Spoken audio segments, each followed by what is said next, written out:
د تخار ولایت دیني عالمانو او ځایي اوسیدونکو د یو پراخې غونډې په ترڅ کې د جګړې په ښکېلو اړخونو غږ کړی چې نور دې جګړې بس کړي او په خپلو کې دې سره سوله وکړي.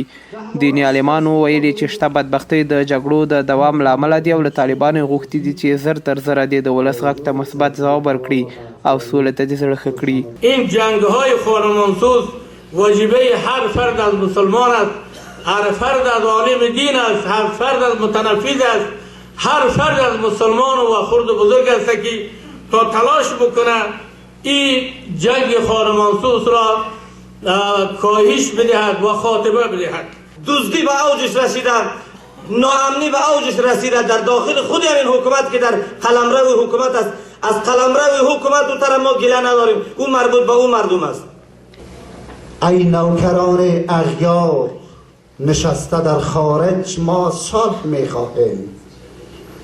ای دشمنان دین و آیین ما در داخل ما صلح میخواهیم. د تخار ولایت ځایي چارواکي اوسیدونکي او دیني عالمان وایي چې د افغان سولې په برخه کې د نړیواله ټولنه افغان حکومت او خپله طالبان هڅې وکړي او نور د لاره نه هواروي چې افغانان د پردۍ جګړې قرباني شي.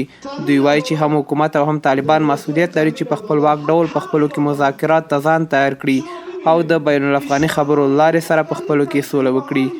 که باید ما اول در کشور عزیز خود در اعتماد سازی تلاش بکنیم و همچنان اعتماد سازی ما بین کشورهای همسایه منطقه و جامعه جهانی ما یک طرح واضح مشخصی داشته باشیم و در این راستای اعتماد سازی باید با برای همه کشورهای باید اعتماد سازی بکنیم. حکومت افغانستان از هر برجای مجرای قانونی که بتوانید، از هر راهی که آبرومندانه‌ای که بتوانید به دروازه صلح باز بکنیم.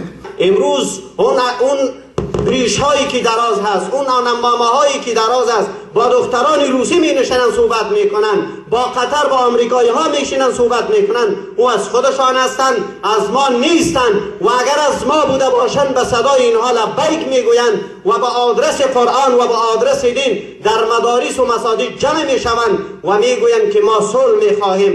دغدغه های آوردن صلح و مذاکرات در کشورهای مختلف جریان داره.